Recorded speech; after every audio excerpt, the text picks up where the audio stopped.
और क्षमा करें, हम सब ब्रजवासी हैं भैया, हम पे और कछु ना आवे।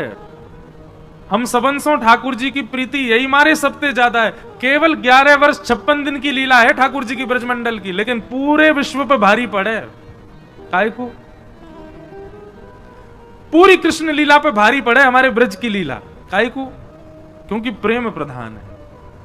तो भैया ठाकुर जी की सेवा में, ठाकुर जी की लीला में, ठाकुर जी के नित्य ध्यान में कोई आपसे दोष बने, कोई अपराध बने, कोई भाव रखो मत रखो, पर एक चीज को भाव रखो कि प्रेम प्रधान रखो। प्रेम होगो कोई अपराध नहीं बनेगा। प्रेम भाव को प्रधान रखो। ठाकुर जी की ये वृंदावन बिहारी लाल क्यों प्रकट भये? स्वामी श्री हरिदास जी के प्रेम के वश प्रकट भये। हितरिवंश महाप्रभु के प्रेम से प्रसन्न है करके श्री राधा वल्लभ लाल जी वृंदावन पधारे। हितरिवंश महाप्रभु के अनन्य सेवक श्री हरिराम व्यास जी के प्रेम से प्रसन्न है कि जुगल किशोर जी प्रकट भये। गोस्वामी श्री गोपाल भट्ट गोस्वामी जी के प्रेम से शालिग्राम से श्री राधारमण जी प्रकट भये। सबने अपने प्रेम से प्रकट किया ठाकुर जी को। प्रेम प्रधान। और वो प्रेम सिखावे कौन? श्रीमद् भागवत की कथा। इसलिए यहां ज्ञान लेवे के काजे, वैराग्य लेवे के काजे आप सब नहीं हो, ये सब सुनवे के काजे हो, थोड़ा थोड़ा जीवन में छिड़काव करवे के काजे हो, पर मूल रूप से तो प्रेम की शिक्षा लेवे के काजे बैठे हो कथा में। प्रेम। ऐसी भागवत जी की कथा का निर्माण किया। श्रीमद् भागवत को निर्माण करके अपने पुत्र सुखदेव जी को प्रदान किया। सुखदेव जी ने वही भागवत की कथा परीक्षित को सुनाई और यहां सूक्ष्म महाभारत का प्रसंग सुनाया गया। सौनक आदि ऋषियों ने प्रश्न किया, बोले महाराज ये परीक्षित कौन है, इनके बारे में हमको विस्तार से बताओ, इनको 7 दिन में मरने का श्राप क्यों लगा? तब यहां से महाभारत का प्रसंग शुरू होता है कि यदा मृधे कौरव संजयानां वीरेस्मथो वीरगतिं गतेषु ब्रकोदरा विग्धगदा विमर्श भ्रगनोरुदण्डे धृतराष्ट्रपुत्रे।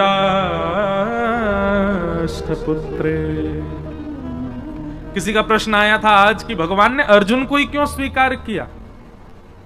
योग्य तो युधिष्ठिर भी हैं, योग्य तो नकुल सहदेव भी हैं, योग्य तो भीष्म पितामह भी हैं, पर भगवान ने अर्जुन को ही क्यों स्वीकार किया? बहुत अच्छा प्रश्न है और समझने योग्य बात है। युधिष्ठिर जी धर्म में प्रधान है, इसलिए उनका नाम है धर्मराज युधिष्ठिर। उनका धर्म अति श्रेष्ठ है। ठाकुर जी को प्रिय लगते हैं पर स्वीकार नहीं किया।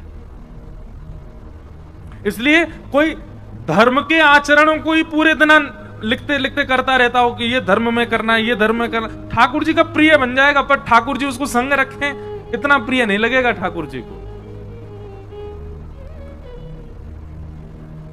नकुल सहदेव बुद्धिमान है, स्वरूपवान है, पर आपके स्वरूप से, आपकी बुद्धि की चाटुकारी से, आपकी चतुराई से ठाकुर जी इतने प्रसन्न नहीं होंगे। प्रिय लग सकते हो पर प्रसन्न होकर ठाकुर जी गले में गलवैयां डाल लें, ये ठाकुर जी नहीं करेंगे। तो ठाकुर जी को रिझाने के लिए धर्म का आचरण नहीं चलेगा। ठाकुर जी को रिझाने के लिए बहुत बुद्धिमान होने से काम नहीं चलेगा। ठाकुर जी को रिझाने के लिए बहुत बलवान, बहुत ज्ञानवान, बहुत धनवान, इन सब से आप ठाकुर जी के समीप भले ही पहुंचो। द्वारिकाधीश मंदिर में आगे बैठ के दर्शन करने हैं, पैसा दे के बैठ जाओगे, आप समीप पहुंच सकते हो, पर स्वीकार ठाकुर जी हजारों लोगों में बैठे कौन को कर रहे हैं ये ठाकुर जी जाने। इतने सब लोगों में अर्जुन स्वीकार क्यों किया गया? क्योंकि अर्जुन के पास में सब कुछ है, पर सब कुछ गौड़ है, प्रेम प्रधान है। प्रसंग आता है, मैं बहुत बार सुनाता हूं कथा में, कि जब महाभारत का युद्ध निश्चित हुआ तो अर्जुन और दुर्योधन दोनों गए भगवान के पास। दुर्योधन ने जाकर कहा महाभारत युद्ध होने वाला है, आप किस तरफ रहोगे? भगवान बोले पक्षपात मैं करता नहीं हूं, तुम दोनों मेरे भैया हो, अब ये तो बड़ी विडंबना हो गई कि मैं किस तरफ रहूं। दुर्योधन बोला कि आप में तो शक्ति है, आप दो दो रूप धारण कर सकते हो, एक रूप से हमारे पास रहो, एक रूप से वहां रहो। भगवान बोले फिर तो महाभारत हो गई तुम्हारी, फिर तो जीवन भर चलती रहेगी, कभी खत्म ही नहीं होगी। जब दोनों तरफ ही परब्रह्म खड़े हो जाएंगे तो फिर महाभारत पूरा कैसे होगी? बोले कोई तो निधान बताओ। तो भगवान ने बड़ा अटपटा उदाहरण दे, अटपटा निधान निकाला, समाधान निकाला। अच्छा, ठाकुर जी सदैव अटपटे समाधान ही देंगे। जैसे मैं एक उपाय बताता हूं कि कभी आप संशय में पड़ जाओ तो ठाकुर जी के आगे पर्ची डाला करो। जैसे कि ठाकुर जी हमको दिल्ली पढ़ने के लिए जाना चाहिए कि नहीं? अब आपका मन तो कह रहा है जाना है, लेकिन ठाकुर जी को यदि लगेगा ना कि नहीं, इसके नहीं जाने में ही भलाई है, तो न ही आएगा। लेकिन कई बार ठाकुर जी ऐसे निर्णय भी लेते हैं, जैसे मान लीजिए आपने ठाकुर जी के आगे पर्ची डाली, दिल्ली जाके पढ़ना है, तो ठाकुर जी कहे हाँ ठीक है जाओ। अब आप दिल्ली आ गए। अब दिल्ली आते ही महाराज क्या हुआ कि वहां के संगत के अनुसार इतने बिगड़ते चले गए महाराज, सब काम बिगड़ता चला गया, सब कुछ। अब फिर आप सोचो अरे ठाकुर जी ने तो आज्ञा करी थी कि हाँ जाना है, फिर ऐसा क्यों? निश्चित ही भविष्य में आप कई बार ठाकुर जी ऐसे निर्णय भी लेंगे कि उन निर्णयों में आपको ठोकर लगे, ठोकर से आपको पता चले कि नहीं आगे मुझे ऐसा करना है, तो जबरदस्ती ठाकुर जी ऐसा निर्णय लेके देंगे जिसमें आपको जबरदस्ती गिरना ही पड़े। कई बार अनुभव किया मैंने। हम कुछ पूछते हैं लाल जी से, अपने लाल जी के आगे पर्ची डालते हैं, तो लाल जी जो देते हैं ना, तो अब तो मैं जानने लगा हूं, अब तो मैं समझ गया हूं कि जो आएगा इसका मतलब यह है जो तू चाहता है वो नहीं मिलेगा, जो तेरे लिए जरूरी है वो मिलेगा। इसलिए ठाकुर जी के सामने जब कुछ संशय रखो तो उसमें यह मत सोचना कि आपको जो चाहिए ठाकुर जी वो देंगे, आपके लिए जो जरूरी है वही ठाकुर जी बताएंगे। और एक बात हमारी मान लीजिएगा, ठाकुर जी के आगे ये पर्ची डालने वाला काम इतना परेशान मत करना उनको कि रोज ही डाल रहे हो, हर बात पे पूछे रहे हो चाय पिए कि नहीं पिए बताओ। इतना परेशान मत करना। कई अपने जीवन के निर्णय स्वयं लीजिए, जब बहुत ज्यादा लगे कि अब इसमें मुझे क्या ही करना चाहिए आप बताओ।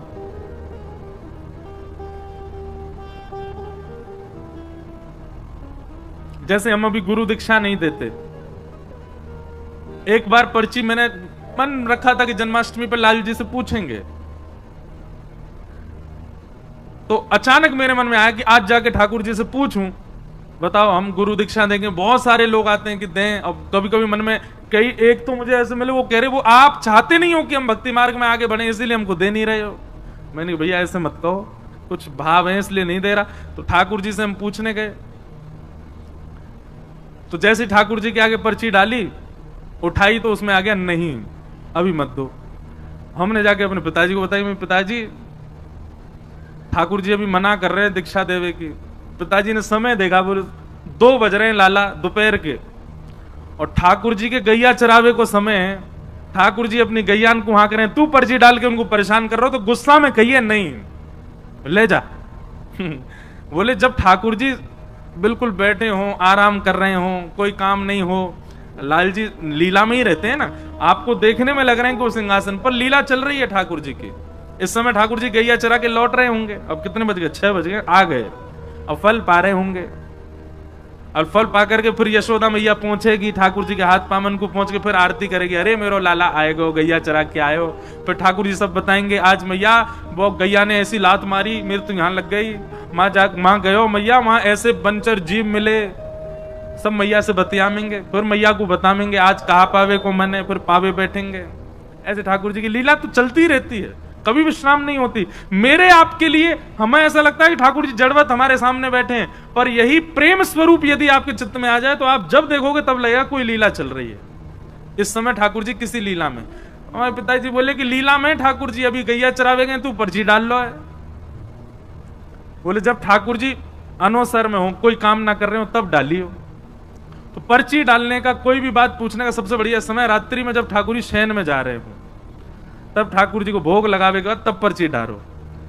और इतना समय प्रदान करो लाल जी, सुबह जब मंगला होगी ना, तब हम पर्ची उठाएंगे। रात भर में आपको जो चाहिए, इसकी जिद मत करना भगवान से, हाँ ही दे दियो या से काम करने को नहीं, मेरे लिए जो उपयोगी आप बताना। और फिर ठाकुर जी जो दे दें उत्तर, उस पर इतना विश्वास कर लेना, इतना विश्वास कर लेना। आज हम सही बता रहे हैं, हमने अपने जीवन में ज्यादा नहीं 5 या 6 बार ही ठाकुर जी से पूछा होगा, पर कई निर्णय ऐसे थे जिसमें मन व्यथित हुआ कि नहीं, ये तो ठाकुर जी आपको ऐसे नहीं कहना था, ये तो इसमें भलाई होती, ठाकुर जी आपने मना कर दिया। पर जब ठाकुर जी की बात को माना गया तो फिर उसका प्रतिफल मीठा ही मिला। कई बार ठाकुर जी ऐसे निर्णय भी ले देंगे कि जिससे आपको ठोकर भी खानी पड़े, तो भी विश्वास मन में रखना, कोई बात नहीं, ठाकुर जी ने गिराया भी हमारी भलाई के लिए। तो दुर्योधन और अर्जुन दोनों गए भगवान के पास और भगवान से कहा, महाभारत युद्ध में आप किस पक्ष में रहोगे? तो भगवान ने बड़ा अटपटा निर्णय लिया, अटपटा ही लेते हैं। बोले सुनो, एक तरफ मेरी सेना रहेगी, भगवान की सेना छोटी मोटी नहीं है, अद्भुत द्वारिका की सेना एक तरफ रहेगी और एक तरफ अकेला मैं रहूंगा। लेकिन मैं जिस तरफ रहूंगा उस तरफ शस्त्र नहीं उठाऊंगा, बिना शस्त्र के रहूंगा जिस तरफ भी रहूंगा।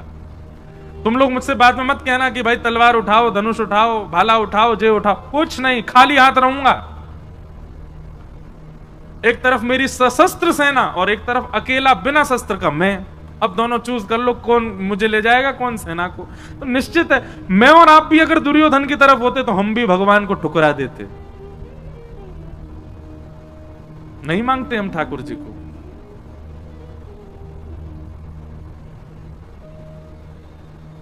दुर्योधन ने कहा, वो ऐसा है ना ठाकुर जी, आपका प्रेम थोड़ा पांडवों से ज्यादा ही है कुछ, आप तो पांडवों के पास ही जाओ, सेना मैं ले जाता हूं। भगवान बोले ले जाओ। सेना लेकर के दुर्योधन चला गया, अर्जुन सामने अकेला बैठा है। भगवान बोले, अर्जुन तेरे लिए कितनी भी व्यवस्थाएं बना दूं मैं, लेकिन तेरी बुद्धि कभी जग नहीं सकती। अरे पहले बोल देता कि सेना हमको चाहिए, तुम्हारे पास सैन्य बल कम है, मैंने इसीलिए सेना का प्रस्ताव रखा क्योंकि तुम्हारी सेना कम है कौरवों से, तो तुम कह सकते थे कि हमारे पास सैन्य बल कम है, हमें सेना दे दो। अब मैं बिना शस्त्र के चला जाता कौरवों के पास, अब सेना तो वो ले गया, अब तेरे पास आऊंगा मैं, एक तो वैसी सेना कम तुम्हारी, और ऊपर से एक इंसान और बढ़ गया जो केवल खाएगा और सोएगा, कुछ नहीं करूंगा मैं। लेकिन अर्जुन प्रेमी है, ठाकुर जी के भावों को समझता है। मैं और आप अर्जुन की जगह होते तो रो गए होते इतनी बात में, ठाकुर जी अब फिर से कर दो टॉस, फिर से दे दो हमको, हम सेना ले लेंगे, उसको आप चले जाओ। हम तो कभी कभी मैं सोचता हूं कि बहुत गरीमत है कि द्वापर और त्रेता में हम आप नहीं थे, हम कलयुगी जीव नहीं थे, हम बड़े खतरनाक है महाराज। भगवान बलि के यहां गए, वामन बन के गए और संकल्प लेते विराट हो गए, 2 पग से तीनों लोग नाप लिए, तीसरा पग रखने के लिए भगवान पर पास जगह नहीं बची, तो बलि ने कहा तीसरा पग मेरे सिर पर रख दो। कभी कभी मैं सोचता हूं बलि की जगह मैं और आप में से कोई और होता तो हम ठाकुर जी को केस कर देते। बोले क्यों? बोले जब आए थे तब वामन बन के आए थे, चीटिंग करी इन्होंने, बड़े हो गए, हम तो 3 पग जमीन देने को तैयार हैं, पर ये वामन बने, वामन बन के ही लें। बहुत चतुर हैं हम लोग, और ठाकुर जी की भक्ति में चतुराई नहीं चलती। आप जितने सहज, जितने सरल, जितने प्रिय ठाकुर जी को, उतने अच्छे लगोगे। भगवान अर्जुन को कहने लगे कि अब तो तेरी तरफ मैं आऊंगा। तो अर्जुन ने एक बहुत अच्छी बात कही, भगवान के चरणों में प्रणाम करते हुए कहा, नाथ, ना तो मैं आपको मांगने आया था और ना आपसे मांगने आया था। दुर्योधन आया था इस भावना से, मैं नहीं आया था। मुझे आपसे कुछ नहीं चाहिए और मुझे आप भी नहीं चाहिए। भगवान बोले तो फिर तू क्यों आया? दोनों हाथ भगवान के हाथ में दे दिए, बोले पकड़ो मेरे हाथ। भगवान बोले पकड़ लिए, बोले खुद को देने आया था कि मुझे रख लो अपनी शरण, मैं शरणागत हूं नाथ, मेरे ऊपर कृपा दृष्टि करो। अरे मैं ये भूल नहीं कर सकता कि आपसे कुछ मांगूं, आपसे कुछ मांगूंगा तो कुछ ही मिलेगा, आपको मांगूंगा तो आप भी मेरे आश्रित रहोगे। क्यों? अगर मैं कहूं कि ठाकुर जी मैं आपको मांगने आऊं, मेरे पक्ष में चलो, तो आप मेरे अधीन रहोगे। सुबह उठ करके मुझसे कहोगे हाँ अर्जुन अब बताओ आज क्या करना है, अर्जुन भोजन कब करना है, अर्जुन सोना कब है, सोना कहां है, क्योंकि मैं मांगने आया हूं तो सारी जिम्मेवारी मेरी, सारी व्यवस्था मैं करूंगा। पर मैं तो आपको मांगने नहीं, खुद को देने आया हूं। तो अब स्थिति क्या है, मेरी सारी व्यवस्था आप करो। मैं कब सोऊं, कब खाऊं, कहां जाऊं, क्या करूं, कब उठूं, कब बैठूं, कहां बाण चलाऊं, कहां नहीं चलाऊं, कहां मौन रहूं, कहां बोलूं, ये सारी व्यवस्था अब आपके हाथ में है, मैं खुद को देने आया हूं। ये समर्पण देख करके भगवान ने अर्जुन को स्वीकार कर लिया। और अर्जुन से 2 बार रीचेक किया भगवान ने।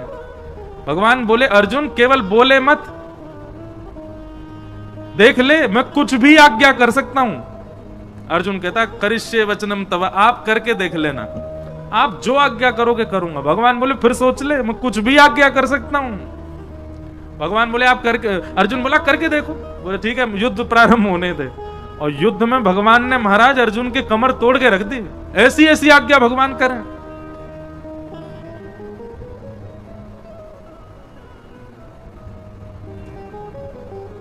लेकिन हर आज्ञा को स्वीकार किया अर्जुन ने, इसलिए भगवान ने अर्जुन को स्वीकार किया।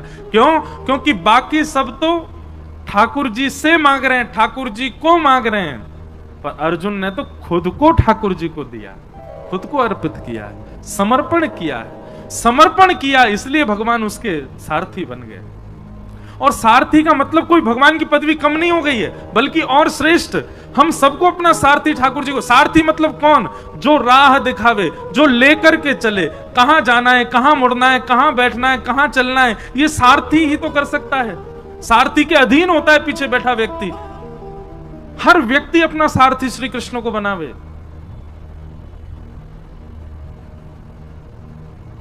जहां ले चलोगे वहीं मैं चलूंगा, जहां नाथ रख दोगे वहीं मैं, ये जीवन समर्पित चरण में तुम्हारे, तुम ही मेरे सर्वस्व, तुम ही प्राण प्यारे, तुम्हें छोड़कर नाथ किससे कहूंगा, जहां ले चलोगे वहीं मैं चलूंगा।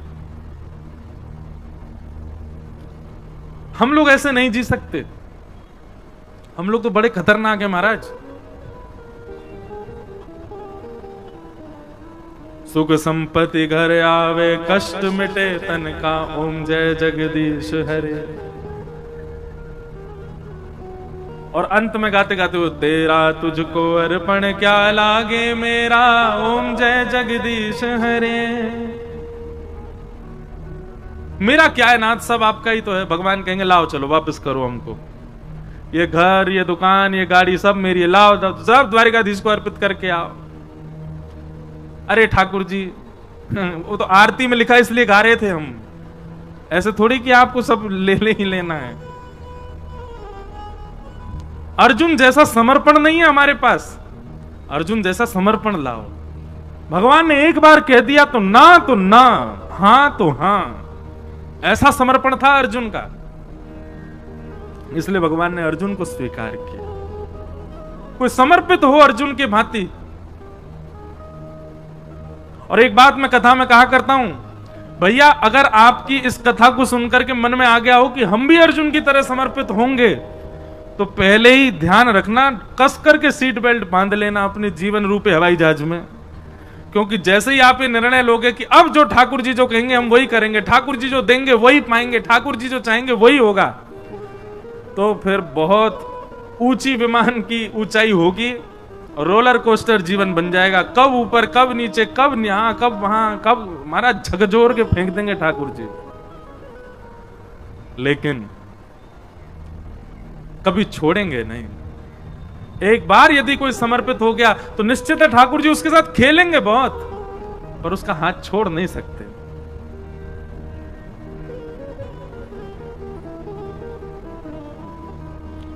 हमारे इधर देखूं, यहां देखूं, यहां देखूं।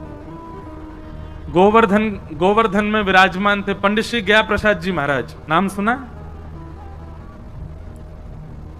आप में से कई लोगों ने तो दर्शन भी किए होंगे पंडित श्री गया प्रसाद जी महाराज के। कौन यहां कोई है जिन्होंने दर्शन किया? हाथ ऊपर करो। जय हो भैया, हम आप सबन के ही दर्शन कर लें। महाराज जी के तो दर्शन हमको नहीं हो पाए, पर महाराज जी के वचनामृत, महाराज जी की जीवनी आदि में सब देखता रहता हूं। अद्भुत भाव।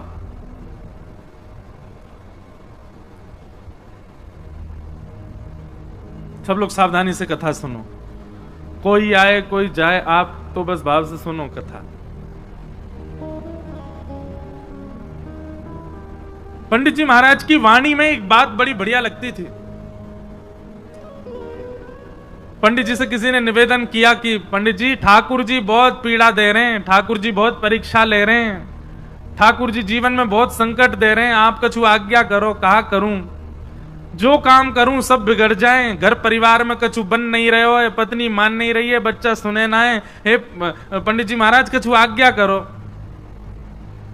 पंडित श्री गया प्रसाद जी महाराज आज्ञा देते हुए कितनी अच्छी बात कहते, बोले अरे भैया, ब्रजभाषा में ही बोलते, बोले जे कन्हैया है ना, जाको खेलवे को बड़ो मन करे, सो जे हमारे संग खेल खेलो करे। कभी पत्नी को उठाए दे, कभी बालकन को उठाए दे, कभी काम बिगाड़ दे। जाके हम सबरे खिलौना है, जे हमारे संग खेल है। लेकिन भैया, यह बात से दुखी मत हो कि ठाकुर जी खेल काहे को रहे, बल्कि ठाकुर जी से प्रार्थना करो, जितनो मन चाहो ठाकुर जी उतनो खेलो, पर खिलौना बदलना नहीं चाहिए। मैं ही रहूं आपको खिलौना, खूब खेलो। जैसो जीवन देनो है मुंह को दे दो, लेकिन नाथ मेरो त्याग मत करो।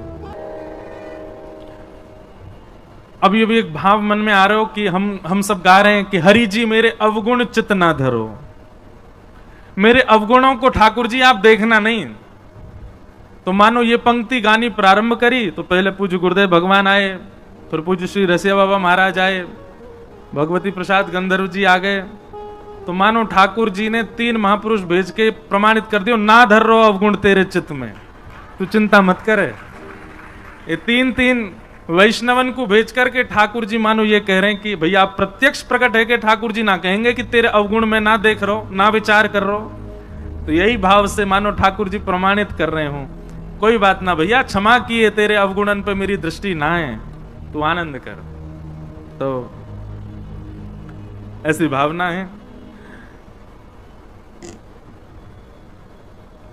रसिक जनों के पद बड़े अद्भुत हैं। हमारे अष्टछाप के कवि गोस्वामी तुलसीदास जी की विनय पत्रिका, जैसे ये पद है, ऐसी विनय पत्रिका में गोस्वामी जी का भी एक पद है। हरि जी तुम बहुत अनुग्रह कीन्हो, हरि जी तुम बहुत अनुग्रह कीन्हो। अब पद तो ढूंढवे तो मिलेगा नहीं, लेकिन भाव बहुत सुंदर है वहां पर भी। बोले नाथ आपने मुझे बहुत बड़ा अनुग्रह किया। भगवान पूछ रहे हैं मैंने कहा अनुग्रह किया तुम पे, तो गोस्वामी जी कह रहे हैं बोले आपने सबसे बड़ा अनुग्रह तो यही किया कि आपने मुझे मानव बनाया। श्रीमद् भागवत में भी भगवान कहते हैं हृदय माध्यम सुलभम सुदुर्लभम प्लवम सुकल्पम गुरुकर्ण धारम मयानुकूलेन नभस्वतेरितम पुमान भवाब्धिम न तरेत्स आत्मः। मैंने मानव के ऊपर सबसे बड़ी कृपा यही की कि मैंने उसको मानव बनाया। अरे नित्य इसी बात का धन्यवाद कहो ठाकुर जी कि हमको आपने कोई जीव जंतु तो नहीं बनाया, मानव बनाया।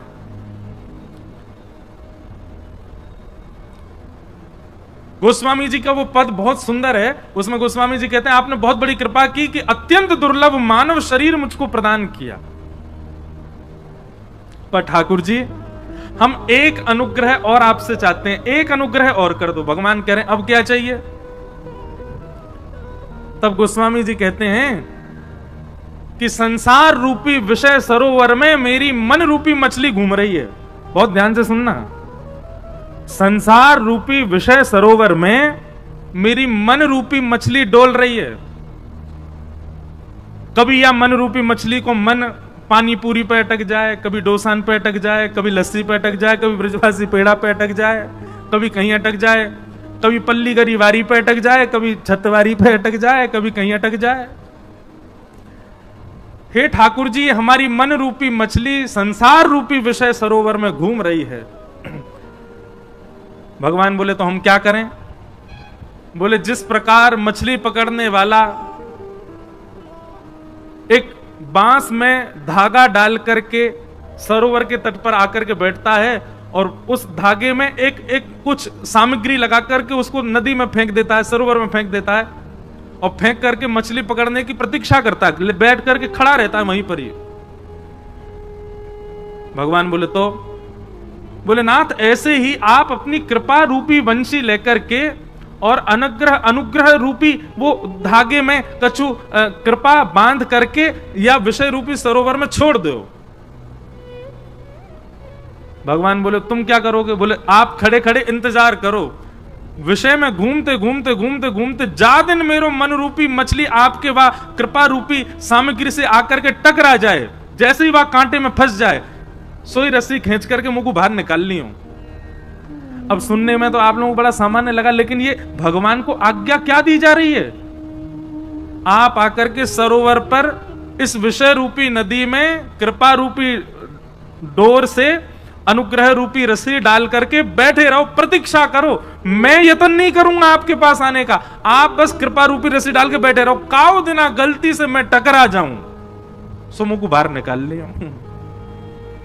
भगवान बोले गोस्वामी जी बड़े चतुर हो आप, ऐसी चतुराई भक्तन में अच्छी है। सांसारिक चतुराई ठाकुर जी को प्रिय नहीं, लेकिन भक्ति में चतुराई हो तो ठाकुर जी को बहुत बढ़िया लगे। तो हम किस विषय पर चर्चा कर रहे थे? अर्जुन। भगवान ने अर्जुन को ही क्यों स्वीकार किया? महाभारत में इतने पात्र हैं, केवल अर्जुन ही क्यों प्रिय है ठाकुर जी को?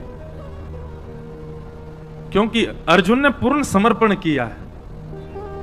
करिष्ये वचनम तव, आप जो कहोगे वो मेरे लिए अध्यादेश है, उसके आगे किंतु परंतु नहीं कहूंगा मैं। इसलिए भगवान ने अर्जुन को स्वीकार किया। तो महाभारत का प्रसंग सुनाया गया। अब प्रसंग बहुत बार विस्तार से कहा है, थोड़ा हम आगे चलते हैं। प्रथम स्कंद विश्राम कर दें, कल फिर ठाकुर जी का जन्मोत्सव भी होना है, महापुरुषों के थोड़े वचनामृत भी सुनेंगे। तो अभी हम विषय जो प्रमुख हो उसको थोड़ा थोड़ा कह के चलेंगे। महाभारत का युद्ध विश्राम हो गया, परंतु दुर्योधन ने बदला लेने के लिए अश्वत्थामा को भेज दिया और कहा जाओ जाकर के पांचों पांडवों को सोते हुए मार दो। सोते हुए 5 पांडव तो नहीं मार पाया, पर द्रौपदी के 5 पुत्र उसी शिविर में सोए थे। उसको लगा अंधेरे के कारण 5 पांडव ही हैं, निर्दोष बालक मार दिए द्रौपदी के, जिसके कारण अश्वत्थामा को बंदी बना करके भगवान की आज्ञा मान करके अर्जुन ने उसके आधी दाढ़ी मूछ शिखा छेदन करके मणिम जहार मूर्धन्यम, उसकी मणि को निकाल लिया और उसको छोड़ दिया। क्योंकि ब्राह्मण था, भगवान ने मना किया, ब्राह्मण है इसको मारना नहीं। अब इस विषय पर हम थोड़ा विस्तार करते हैं कथा में कि अगर भगवान मना कर रहे हैं ब्राह्मण को नहीं मारना चाहिए, तो फिर खुद ने रावण क्यों मारा? भगवान मना कर रहे हैं ब्राह्मण को नहीं मारना चाहिए, तो स्वयं ने नृसिंह रूप में हिरण्यकश्यप क्यों मारा?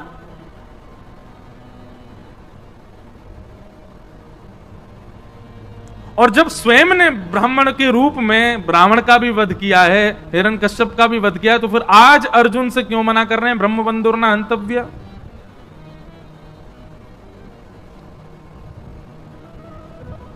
अब विषय तो बहुत बड़ा है, पर सूक्ष्म में कहूं, व्यक्ति 2 रूपों से अपना प्रस्तुतिकरण करता है। सब लोग बहुत सावधानी से सुनिएगा। एक तो जन्म से पता चलता है कि वो कौन है, और एक कर्म से पता चलता है कि वो कौन है। जन्म और कर्म ये दोनों प्रमाणित करते हैं कि वो कौन है। अब चाहे वो जाति हो, चाहे वो उसका स्वभाव हो, चाहे वो कोई संप्रदाय हो, सब उसके जन्म और कर्म से पता चलते हैं। पर ये बात आप सब भी स्वीकार करेंगे, पूरा विश्व स्वीकार करेगा, जन्म से आप चाहे जो भी हो, पर कर्म से अगर आप श्रेष्ठ हो तो ही श्रेष्ठ माने जाओगे। बात सही है कि नहीं है?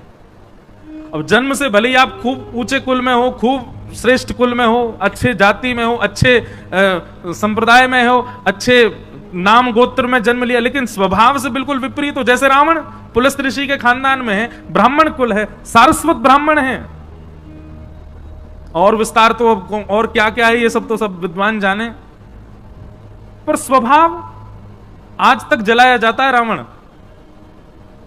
एक ब्राह्मण को पूरा विश्व जलाता है हर वर्ष, क्योंकि वहां पर ब्राह्मणत्व गौड़, ब्राह्मणत्व सूक्ष्म हो गया, उसके दुर्स्वभाव की वजह से उसका ब्राह्मणत्व नष्ट हो गया।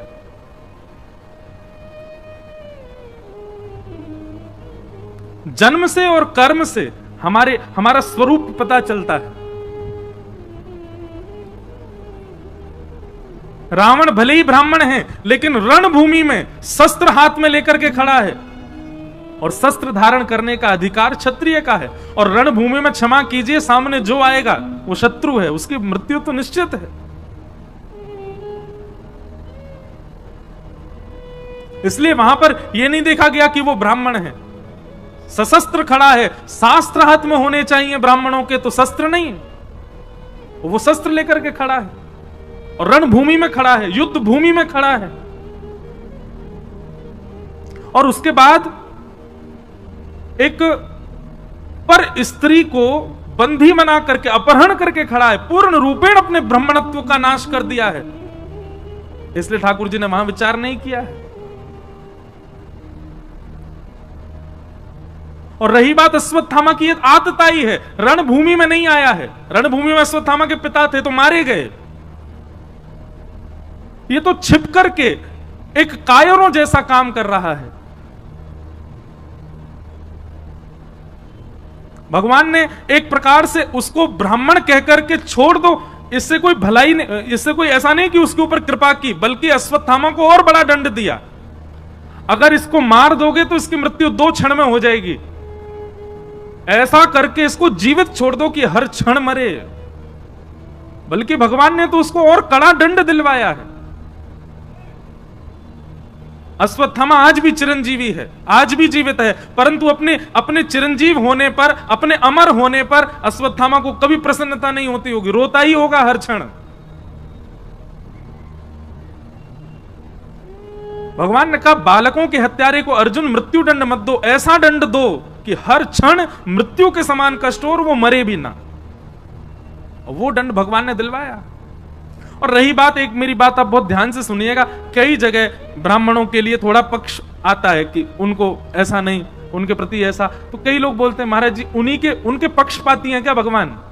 हाँ हैं। एक बात ध्यान से सुनना, सबके लिए दंड का निधान है, सबके लिए भगवान कहते हैं तुम ही दंड दे दो, ब्राह्मण को दंड मत दो। तो हमको लगता है भगवान पक्ष कर रहे हैं, ब्राह्मणों के लिए इतनी छूट कर देते, नहीं। भगवान कहते हैं बाकियों को दंड तुम दो, ब्राह्मणों को तो मैं दंड दूंगा। अरे मैंने ब्राह्मण कुल में भेजा, इतने श्रेष्ठ कुल में भेजा, इतना योग्य बना करके, उसके बाद भी दुष्कर्म। तो ब्राह्मण यदि कुछ गलत करते हैं तो भले ही समाज में उनको मुक्त कर दिया जाए, पर ठाकुर जी कहते हैं कि उनको तो फिर मैं दंड दूंगा। क्यों? क्योंकि श्रेष्ठ कुल में इसलिए थोड़ी भेजा है कि तुम यहां जाकर के ये सब करो। अश्वत्थामा को मुक्त नहीं किया भगवान ने, मृत्यु से भी बड़ा दंड दिलवा दिया, आज तक मृत्यु को प्राप्त कर रहा है। इस प्रकार पूरी लीला हुई। आगे फिर भगवान रथ में आरूढ़ होने लगे, सबसे बोले भैया अब सब हो गया है, सब कुछ व्यवस्थित हो गया, हस्तिनापुर के राजा बन गए, राज्य गद्दी पर युधिष्ठिर को बैठने की भगवान ने आज्ञा कर दी, सब कार्य सब निवृत्त होने लगे। भगवान जैसे ही जाने लगे, इतने में ही अश्वत्थामा ने संपूर्ण कुरुवंश को नष्ट करने के लिए, पांडवों के वंश में कोई तर्पण करने वाला ना बचे, यह विचार करके, अभिमन्यु की पत्नी गर्भवती है, सगर्भा है, उसके गर्भ को नष्ट करने के लिए ब्रह्मास्त्र छोड़ दिया। और जैसे ही ब्रह्मास्त्र छोड़ा है, भगवान उसी समय रथ में बैठ करके जा रहे हैं और ब्रह्मास्त्र उत्तरा को मारने के लिए आ रहा है। उसी समय दोनों भुजा उठा करके ठाकुर जी की ओर दौड़ती है उत्तरा। कि पाहि पाहि महायोगिन देव देव जगतपते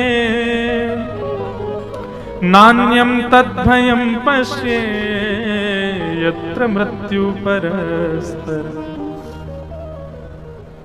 दोनों भुजा उठा करके पूर्ण समर्पण की भावना से ठाकुर जी की ओर दौड़ी है। हे जगतपति मेरी रक्षा करो। जैसे ही दोनों भुजा उठा करके भगवान की ओर दौड़ी, वहां युधिष्ठिर भी खड़े हैं, वहां अर्जुन भी खड़े हैं। अरे उत्तरा के खास ससुर जी हैं अर्जुन, अभिमन्यु की पत्नी है। अपने ससुर जी के पास नहीं गई, युधिष्ठिर राजा हैं, राजा के पास नहीं गई, किसी के पास नहीं गई, सीधे भगवान के पास गई है। और मानो सबको यह बता दिया कि रक्षक तो केवल और केवल यही हैं, द्वारिकाधीश जगतपति। पति शब्द का अर्थ क्या होता है? रक्षक। ये जगत रक्षक हैं। आप चाहे कितनी भी ऊंची पदवियों पर बैठे हो, चाहे कितने भी बड़े बलवान हो, पर विश्व रक्षक तो यही हैं। इसलिए किसी की शरण में नहीं गए। द्रौपदी ने जो गलती की थी चीरहरण के समय, सबके आगे हाथ फैलाए। आज उत्तरा ने वो गलती नहीं की, सीधी दौड़ी भगवान के पास। और मानो ऐसा विद्वज्जन कहते हैं कि उत्तरा ने भगवान से जाके कहा, मुझे भले ही कुछ भी हो जाए, मेरे गर्भ के बालक को बचा लीजिए, मेरे गर्भ के उस बालक को जीवित रखिएगा नाथ।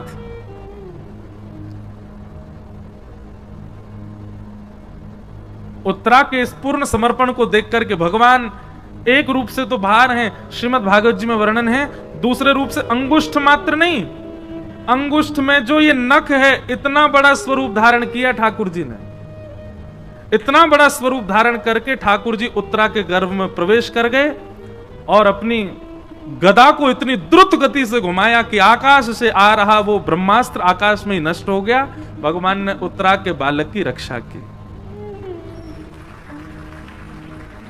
ताली बजाने वाली बात ये नहीं थी, ताली वैसे तो थी, पर इससे भी श्रेष्ठ बात अब आएगी। क्या? जैसे ही सबको पता चला कि आकाश में ब्रह्मास्त्र नष्ट हो गया, तो सब लोग भगवान की जय जयकार करने लगे। अरे द्वारिकाधीश की जय, कृष्ण कन्हैया लाल की जय, देव की नंदन गोपाल की जय। भगवान बोले, चुप चुप, क्या कर रहे हो आप लोग? मेरी जय जयकार क्यों कर रहे हो?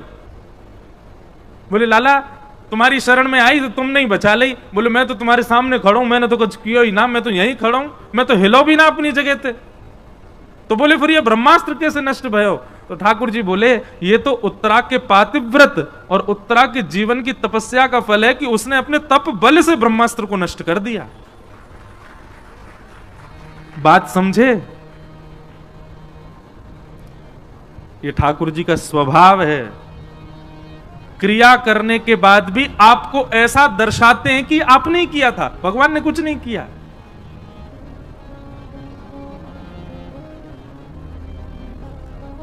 पूरी लीला कर दी भगवान ने, उत्तरा के गर्भ में प्रवेश करके रक्षा कराए ठाकुर जी। पर बाहर क्या कह रहे हैं सबको? अरे नहीं नहीं, उत्तरा की जय जयकार करो, इसके पातिव्रत बल ने, इसके जीवन भर की तपस्या ने, इसके सत्कर्मों ने इसकी रक्षा की है। ये ठाकुर जी का स्वभाव है।